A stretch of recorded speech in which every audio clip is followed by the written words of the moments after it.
Hello learners, मैं हूं विश्ववर्धन नरेरा। आप देख रहे हैं let's crack judiciary with Unacademy. और आज के वीडियो में अगेन हम ना करंट अफेयर से रिलेटेड कुछ बात करने वाले हैं, जहां पे ये जो शख्स को आप देख रहे हैं ना बैकग्राउंड में, बेसिकली हम इनके बारे में बात करने वाले हैं। क्यों ये इतना ज़्यादा न्यूज़ में चल रहे हैं? इनका नाम है सत्यपाल मलिक, और इनके रिगार्डिंग ना इनसे रिलेटेड कंट्रोवर्सी क्या है, क्यों इतना ज़्यादा न्यूज़ में इनका नाम लिया जा रहा है, और डेली के डेली ना कुछ खबर आ ही रही है इनके बारे में। तो ये सारी चीज़ों को आज के इस वीडियो में हम डिस्कस करने वाले हैं। तो चलिए इस वीडियो को अब स्टार्ट कर लेते हैं। तो देखिए हुआ क्या कि कुछ दिनों पहले ही ना ये जो सत्यपाल मलिक जी, इन्होंने कुछ कंट्रोवर्शियल रिमार्क्स दिए किस चीज़ को रिलेटेड, पुलवामा अटैक से रिलेटेड। अब पुलवामा अटैक जिसमें अनफॉर्चुनेटली हमारे 40 सीआरपीएफ के जवान शहीद हो गए थे, जिसके तुरंत बाद हमने बालाकोट एयर स्ट्राइक वगैरह देखी थी। तो हुआ ऐसा कि इन्होंने बोला कि जब ये पुलवामा अटैक हुए थे उसके जस्ट पहले इन्होंने सेंट्रल गवर्नमेंट को बोला था कि एटलीस्ट 4 इनको जो है वो एयरप्लेन्स चाहिए कॉन्वॉय को, यानी आर्मी का जो कॉन्वॉय उस समय बाय रोड जा रहा था, उनको वाया एयर जो है ये एक जगह से दूसरी जगह ये चाहते हैं कि शिफ्ट हो। इसलिए उन्होंने बोला था कि 4 एयरक्राफ्ट 4 प्लेन्स ऐसे आर्मी को प्रोवाइड किए जाए। लेकिन अब इन्होंने साथ में ये भी चीज़ बोला कि इनके इतना बोलने के बाद भी जो है ना वो सेंट्रल गवर्नमेंट ने एयरप्लेन्स नहीं प्रोवाइड करवाए, जिसकी वजह से ये अनफॉर्चुनेट इंसिडेंट हो गया। और इनको कहीं ना कहीं से इन्होंने बोला था कि टिप मिली है कि अगर वो बाय रोड जाते हैं तो ऐसा कुछ अटैक हो सकता है। तो ये कंट्रोवर्सी है। अब यहाँ पे कंट्रोवर्सी इसलिए भी क्रिएट हुई क्योंकि ये जो सत्यपाल मलिक जी है ना, ये बेसिकली आते हैं आपकी बीजेपी की पार्टी से ही, ये बीजेपी के ही पॉलिटिशियन हैं, और उन्होंने ही सेंट्रल गवर्नमेंट के खिलाफ में ऐसा कुछ बोल दिया। अब जब ये रिमार्क आया तो इसी चीज़ को लेकर के ना कांग्रेस, जो कि ऑपोजिशन पार्टी है, उन्होंने जो बीजेपी की रूलिंग गवर्नमेंट है उनसे सवाल पूछने स्टार्ट कर दिए कि भाई आप ही के जो पॉलिटिशियन है ऐसा बोल रहे हैं, आपका क्या कहना है इस पर। तो इस चीज़ पर रिएक्ट करते हुए ना जो हमारे होम मिनिस्टर हैं अमित शाह जी, वो एक मीटिंग अटेंड कर रहे थे। तो वहाँ पे उनसे पूछा गया कि सत्यपाल मलिक जी ने ऐसा बोला है तो आपका क्या कहना है, गवर्नमेंट का इस पे क्या स्टैंड है। तो यहाँ पर अमित शाह जी ने बोला था कि भाई अगर जो सत्यपाल मलिक जी हैं वो सच बोल रहे हैं तो ये बात वो उन्होंने उस समय क्यों नहीं बोली जब ये पूरा सिक्योरिटी लैब्स या एलिजिडली सिक्योरिटी लैब्स ये जो पूरा है इंसिडेंट हुआ था, उस समय उन्होंने क्यों नहीं बोला। अब इंसिडेंट के इतने सालों बाद ये जा करके क्यों ये सब चीज़ को बोल रहे हैं। तो यही सारा जो है ये अमित शाह जी ने बोला कि भाई जब वो गवर्नर थे, जब उनके पास पावर थी, उन्होंने कुछ नहीं बोला। अब जब वो गवर्नर नहीं है तब वो ये सब चीज़ लेकर के आ रहे हैं, इसका कोई मतलब नहीं बनता, ऐसा अमित शाह का बोलना था। तो देखिए अब सबसे पहले जान लेते हैं कि सत्यपाल मलिक जी बेसिकली है कौन। तो देखिए ये जो है ना इंडियन पॉलिटिशियन है और भारतीय जनता पार्टी से बिलोंग करते हैं, और ये लास्ट गवर्नर रहे state of Jammu and Kashmir के। यानी कि जब जम्मू एंड कश्मीर से आर्टिकल 370 को एब्रोगेट नहीं किया गया था तो वहाँ के ये अगस्त 2018 से लेकर अक्टूबर 2019 तक ये वहाँ state of Jammu and Kashmir के गवर्नर रहे। और उसके पहले जो है ना, और इन्हीं के राज में जो आर्टिकल 370 है उसको रिवोक किया गया था जम्मू कश्मीर से 5 अगस्त 2019 को, ये डेट को जो है आर्टिकल 370 को एब्रोगेट किया गया था, रिवोक किया गया था। अब इसके पहले का ना उनका थोड़ा सा और पॉलिटिकल बैकग्राउंड जानते हैं। तो जब इनको हटा दिया गया as a governor of Jammu and Kashmir, क्योंकि उसके बाद जो है जम्मू कश्मीर की स्टेटहुड चली गई थी, वो यूनियन टेरिटरी बन गया था। तो उसके बाद सत्यपाल मलिक जी को गोवा का 18th गवर्नर के जैसे अपॉइंट किया गया, और उसके बाद जो है 21st गवर्नर बने ये मेघालय के अंटिल अक्टूबर 2022। ठीक है, 2022 तक इन्होंने ये सब अलग अलग स्टेट्स की गवर्नरशिप संभाली है। अब जब इनको जम्मू कश्मीर का बनाया गया था गवर्नर, उसके पहले ये गवर्नर रह चुके थे बिहार के। सितंबर 30, 2017 तक जो है ये बिहार के गवर्नर भी रह चुके हैं। अब मलिक जी जो हैं इनको ना एक चीज़ के और ये इनफेमस है कि ये ना गवर्नमेंट के खिलाफ भी बोलने के लिए या ऐसी चीज़ें जो गवर्नमेंट के अगेंस्ट है ना उसको भी ये सपोर्ट करते हैं। जैसे जो फार्म लॉज आए थे, तो इन्होंने ये जो फार्मर प्रोटेस्ट पूरा चल रहा था तो उस टाइम में भी ना ये गवर्नमेंट के अगेंस्ट होकर के फार्मर्स को सपोर्ट करने लग गए थे, ऐसा भी इनके ऊपर एलिगेशन लगा हुआ है। और इसके लिए ये पूरे वोकल थे, ये सबको पता है, सिर्फ एलिगेशन नहीं भाई, ये बोलते ही थे। अब सत्यपाल मलिक जी जो हैं उनके साथ ये भी है कि जितने पुराने आपके फॉर्मर प्राइम मिनिस्टर रहे हैं, आप चरण सिंह की बात कर लीजिए या वीपी सिंह जी की बात कर लीजिए, तो इनके भी क्लोज एलाइज रहे हैं। और इसके अलावा इनके जो क्रेडेंशियल्स है ना, ये बहुत सारी पार्लियामेंट्री कमेटी को चेयर भी कर चुके हैं, उसके चेयरमैन भी रह चुके हैं। अब सत्यपाल मलिक जी जो है ना, ये एक चीज़ के लिए और इनफेमस है, वो ये है कि वो पार्टी जंप करते रहे हैं। तो जब से इन्होंने अपना पॉलिटिकल करियर बनाया, तो ये कभी जनता दल, कभी एसपी यानी समाजवादी पार्टी, तो ये अलग अलग पार्टीज में ना जंप करते रहे हैं, ठीक है, ड्यूरिंग डिफरेंट टाइम्स। तो और अब लास्टली बात करते तो सत्यपाल मलिक जी को एज अ गवर्नर अपॉइंट किया गया था जम्मू कश्मीर का, जब महबूबा मुफ्ती के साथ बीजेपी का अलायंस टूट गया था। तो हम सबको पता है कि बीजेपी और पीडीपी जो महबूबा मुफ्ती जी की पार्टी है, उसका अलायंस हो रखा था, वो लोग कोएलिशन में गवर्नमेंट चला रहे थे। लेकिन फिर 2019 में ना इस कोएलिशन को कॉल ऑफ कर लिया गया, और उसके बाद ही जो सत्यपाल मलिक जी है उनको as a governor of Jammu Kashmir appoint किया गया था। तो देखिए, अब जब ये सारा कंट्रोवर्सी हुआ, जब सत्यपाल मलिक जी ने गवर्नमेंट के अगेंस्ट ये रिमार्क दिया कि यार पीएम मोदी जी ने उनको बोला था कि आप शांत रहिए, आप चुप रहिए, आप बोलिए मत, जो भी सिक्योरिटी लैप्सेस या जो भी आपके कंसर्न है, ये सारी कंट्रोवर्सी होने के बाद जो है ना, वो एक केस जो है, उस केस के सिलसिले में सत्यपाल मलिक जी को बुलाया गया सीबीआई हेडक्वार्टर्स, और सीबीआई को कुछ केसेस की जांच दी गई। अब ये केसेस क्या है उसके बारे में जान लेते हैं। तो देखिए, अक्टूबर 2021 में ना मलिक जी जो हैं उन्होंने अलेज किया कि जब वो जम्मू कश्मीर के गवर्नर थे, उनको लगभग 300 करोड़ रुपए की ब्राइब दी गई थी 2 फाइल्स को क्लियर करने के लिए, ठीक है। ये बात सत्यपाल मलिक जी ने बताई कि ऐसा ऐसा उनके साथ हुआ था। हालांकि उन्होंने कौन से वो स्पेसिफिक फाइल्स है उसके बारे में बात नहीं की, लेकिन ऐसा पता चला कि उनमें से एक ना गवर्नमेंट की डील थी विथ रिलायंस जनरल इंश्योरेंस, जहां पे वो गवर्नमेंट एम्प्लॉयज के हेल्थ इंश्योरेंस को लेकर के थी। तो एक तो नाम निकल के आया कि जो भी करप्शन हुआ है वो रिलायंस जनरल इंश्योरेंस को लेकर के हुआ होगा, और जो दूसरी डील थी वो थी कीरू हाइडल पावर प्रोजेक्ट के साथ। और ये दोनों ही डील को ना मलिक जी जब टेन्योर में थे तो उन्होंने कैंसिल कर दिया था अक्टूबर 2018 में ही। इसके बाद देखिए हुआ क्या कि जब मलिक जी का टेन्योर खत्म हुआ state of Jammu and Kashmir में, उसके बाद क्योंकि वो यूनियन टेरिटरी हो गया था, तब वहां के जो लेफ्टिनेंट गवर्नर के जैसे अपॉइंट किया गया था वो थे मनोज सिन्हा जी। और मनोज सिन्हा जी के जो एडमिनिस्ट्रेशन आया मलिक जी के जाने के बाद, उन्होंने डिसाइड किया कि ये जो रिलायंस इंश्योरेंस और कीरू हाइडल केस का जो एलिगेशंस लग रहे हैं, जो करप्शन की बात की जा रही है ना, उसको हम सीबीआई को यहाँ पर ट्रांसफर कर देंगे, तो वो कॉम्पिटेंट पार्टी रहेगी। अब उनका ये भी बोलना था, जो मनोज सिन्हा जी उनके एडमिनिस्ट्रेशन का ये बोलना था कि हमको ना यहाँ पे कुछ कुछ एलिगेशंस के बारे में बात करेगी, बताया गया कि कुछ मैल प्रैक्टिसेस हुई, कुछ ऐसी करप्शन से रिलेटेड चीज़ें हुई, बेसिकली जम्मू कश्मीर के गवर्नमेंट एम्प्लॉयज़ की हेल्थ केयर इंश्योरेंस स्कीम को लेकर के, जहां पर रिलायंस जनरल इंश्योरेंस इन्वॉल्व था, और साथ ही साथ कीरू हाइडल पावर प्रोजेक्ट को लेकर के भी यहाँ पे एक अलेज्ड करप्शन के चार्जेस लगाए जा रहे हैं। तो यहाँ पर हुआ ऐसा कि भाई रिपोर्ट्स में सारा कुछ निकल के आया। बोले सबसे पहले उन्होंने बोला कि हमने फाइनेंस डिपार्टमेंट और एंटी करप्शन ब्यूरो जो है वो हमारे यहाँ पे उनके स्टेट की, यानी कि जो यूनियन टेरिटरी है जम्मू कश्मीर, वहाँ पे इंपॉर्टेंट अथॉरिटी जो है वो फाइनेंस डिपार्टमेंट है और एंटी करप्शन ब्यूरो है। तो इन दोनों से हमने जांच करवाई, और उसके बाद जो भी रिपोर्ट्स निकल के आए ना, उसके बाद मनोज सिन्हा जी के एडमिनिस्ट्रेशन ने ये फैसला लिया कि हम ये केस जो है पूरा का पूरा सीबीआई को ट्रांसफर कर देंगे। तो अब ऐसा सारा जब सीबीआई को ट्रांसफर किया गया, उसके बाद सीबीआई ने 2 एफआईआर रजिस्टर करी, और 2 एफआईआर रजिस्टर किए, जिसमें रिलायंस जनरल इंश्योरेंस कंपनी और चिनाब वैली पावर प्रोजेक्ट का भी नाम निकल के आया और उनको इसमें शामिल किया गया। तो अब देखते हैं कि रिलायंस के अगेंस्ट बेसिक क्या दिक्कत हुई है, उनके अगेंस्ट में क्या एलिगेशंस आए हैं। तो जो रिलायंस जनरल इंश्योरेंस कंपनी है ना, वो हमको पता है कि अनिल अंबानी जी की जो रिलायंस है उन्हीं के अंडर में आता है, अब beg your pardon, Mukesh Ambani जी।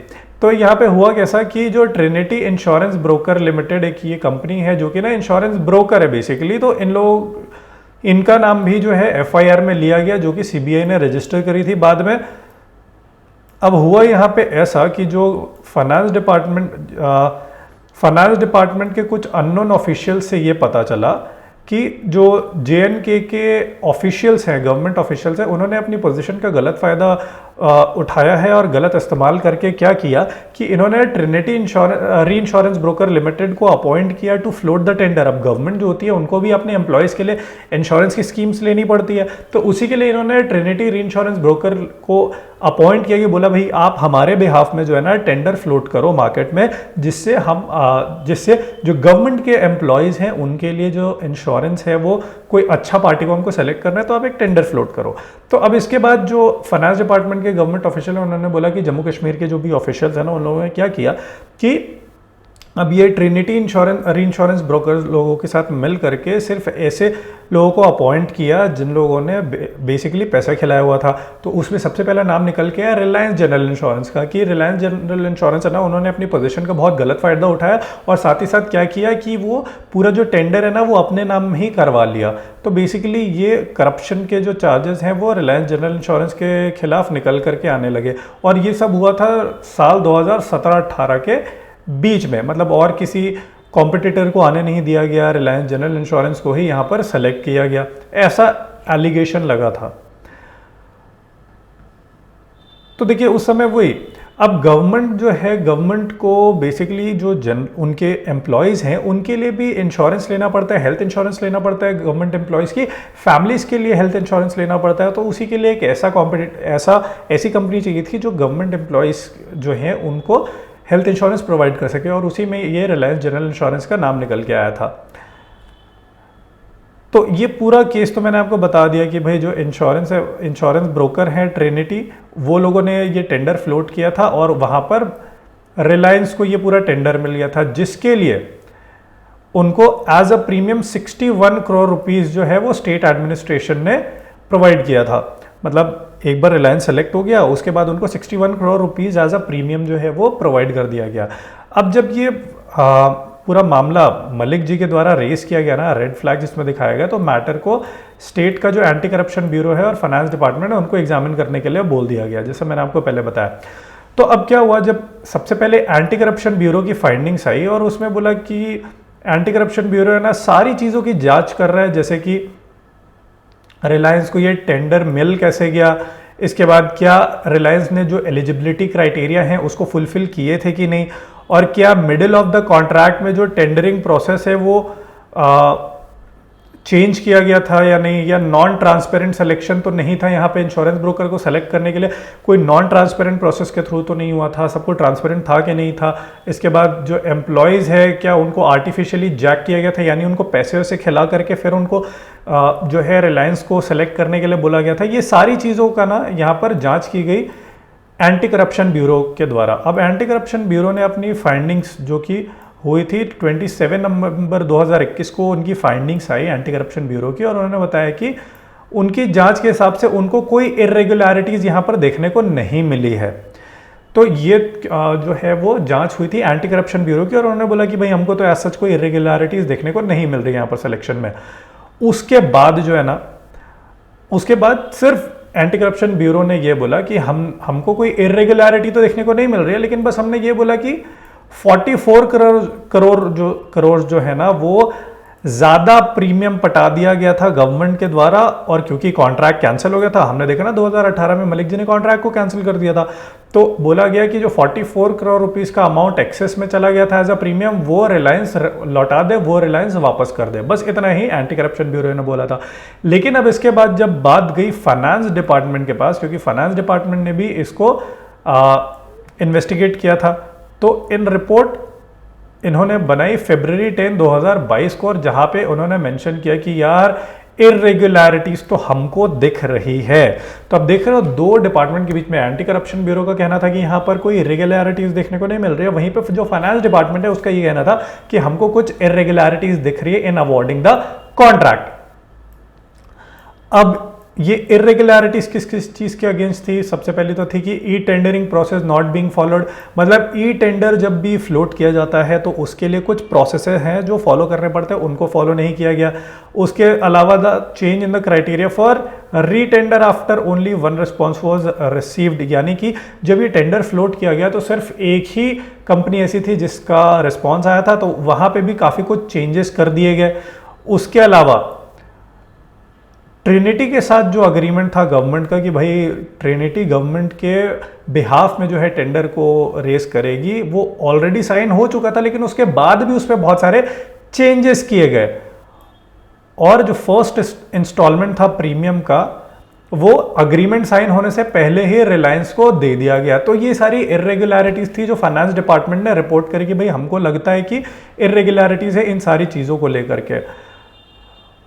अब जब ये इरेगुलरिटीज फाइनेंस डिपार्टमेंट की तरफ से निकल के आ गए ना, तो उसके बाद जो मनोज सिन्हा जी है लेफ्टिनेंट गवर्नर जो अब बाद में बने जम्मू कश्मीर के, उन्होंने डिसाइड किया मार्च 2022 में कि यार क्योंकि अब इसमें दिख रहा है कि कुछ ना कुछ तो गड़बड़ी हुई है, तो उन्होंने डिसाइड किया कि सीबीआई को फर्दर इन्वेस्टिगेशन के लिए ये मामला जो है वो ट्रांसफ़र कर दिया जाए। और तब से ये दोनों मामले जो हमने देखा कि केरू हाइडल पावर प्रोजेक्ट और रिलायंस जनरल इंश्योरेंस स्कीम को लेकर के जो भी मैटर था उसको सीबीआई को ट्रांसफ़र कर दिया गया। अब उसके बाद हुआ ऐसा कि बहुत सारे लोगों को ये लगने लगा कि क्योंकि सत्यपाल मलिक जी ने गवर्नमेंट के अगेंस्ट में अपना स्टेटमेंट दिया है, इस वजह से सीबीआई उनके ऊपर प्रूव कर रही है। तो देखिए ऐसा नहीं था कि उन्होंने क्योंकि गवर्नमेंट के अगेंस्ट बोला इसलिए सीबीआई प्रूव कर रही है। बेसिकली दिक्कत यही हो गया था कि ऑलरेडी जो उनके अगेंस्ट में ना केसेस थे जिसके लिए उन्होंने ही रेड फ्लैग निकाल रखा था। तो मनोज सिन्हा जी जो है ऑलरेडी 2022 में ही उन्होंने ट्रांसफर कर दिया था सीबीआई को ये केस, और तब से जो है ना इसकी सुनवाई और हियरिंग वगैरह चल रही है। और रिसेंटली हुआ क्या कि बहुत सारे लोग जो है ना वो प्रोटेस्ट करने लगे दिल्ली पुलिस के अगेंस्ट में कि उन्होंने बोला कि सत्यपाल मलिक जी को डिटेन क्यों किया गया है।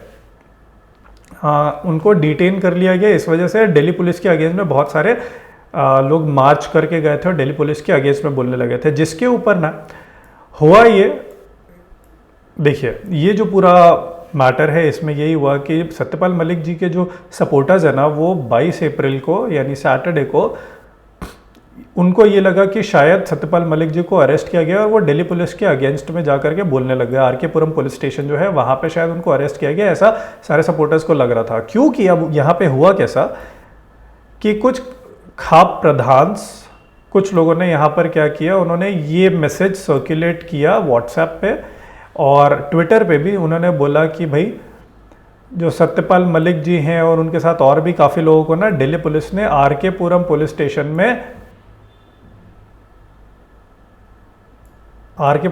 स्टेशन में उनको डिटेन करके रख लिया, उनको अरेस्ट करके रख लिया है। तो ये जो आदमी थे उनका नाम था गुरनाम सिंह चारूनी और इन्होंने ही ये मैसेज सर्कुलेट किया था। तो जिसकी वजह से काफ़ी सारे लोग जो है वो भड़क गए थे, बोले कि यार आपने अरेस्ट क्यों कर लिया।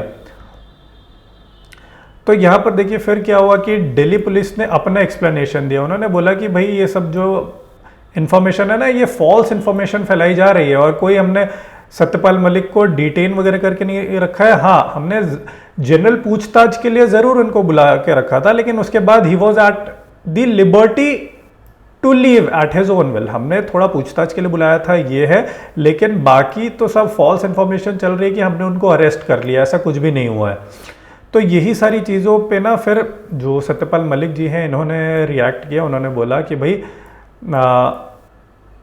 जो इन्वेस्टिगेटिंग एजेंसी है उन लोगों ने उनको अकबर रोड पे ज़रूर बुलाया था गेस्ट हाउस में अगले हफ्ते के लिए, लेकिन जो उन्होंने ये क्लैरिफाई किया क्योंकि उनको ट्रैवल करना था इसलिए 27 और 29 तारीख को वो अवेलेबल है, ऐसा उनको जवाब दे दिया। अब जो ये है ना कि ये अब दिल्ली पुलिस जो है वो अपना डिफेंस में ये उन्होंने ये बोला कि भाई जो भी न्यूज़ सर्कुलेट हो रही है और लोग बाग इतने ज़्यादा हुजूम में आ रहे हैं बेसिकली फॉल्स इन्फॉर्मेशन के बेसिस पे है और इस पर ध्यान ना दिया जाए लोगों के द्वारा। तो यही ये पूरा मैटर था। आई होप कि आपको ये जो पूरी कॉन्ट्रोवर्सी चल रही थी ये क्लियर हो गई होगी कि सत्यपाल मलिक कौन है और इनके अराउंड जो कॉन्ट्रोवर्सी चल रही है वो किस बारे में है। तो चलिए इसके बाद हम कुछ बात कर लेते हैं प्रमोशंस की। तो अनअकैडमी का गोल है ये आपको फ्लैट 25% ऑफ दे रहे हैं। आप कोई भी सब्सक्रिप्शन लेते हैं, आप किसी भी एग्जाम की तैयारी कर रहे हैं, आपको बस यूज़ करना है कोड WISH10 जिससे कि आपको डिस्काउंटेड रेट्स पे आप हमारे अनअकैडमी के कोई भी कोर्सेज को ऑप्ट कर सकते हो, आप ले सकते हो और अपनी तैयारी को और बेहतर कर सकते हो जिस भी एग्जाम की आप तैयारी कर रहे हैं। इसके अलावा जो जुडिशरी है उसके मिशन एमपी और अदर स्टेट जुडिशरी के लिए भी ना 6 मंथ के कॉम्प्रहेंसिव बैचेस जो हैं वो 20 अप्रैल से स्टार्ट हो चुके हैं। आपको यहाँ पे कोड यूज़ करना है WISH10 जिसके बाद आप डिस्काउंटेड रेट्स पे इन बैचेस को ज्वाइन ज़रूर कर सकते हैं। फर्दर डिटेल के लिए यहाँ पे नंबर भी मेंशन है जिस पे आप कॉल करके बाकी चीज़ें को पता कर सकते हो। इसके अलावा रैंक एनहांसमेंट प्रोग्राम भी जो है यूपी जुडिशरी मेंस एग्जाम के लिए वो हमारे पास यहाँ पे आ गया, बहुत ही अट्रैक्टिव प्राइस पे 6999 आपको यूज़ करना है कोड विश10 और आपको ये डिस्काउंट्स मिल जाएंगे बहुत ही आसानी से और आप अपनी तैयारी जो है यूपी मेंस की वो बहुत बढ़िया कर पाएंगे। इसके अलावा हमारे पास पंजाब मेंस एग्जाम के लिए भी जो है रैंक एनहांसमेंट प्रोग्राम हम लेके आए हैं। Again very attractive price of 5999।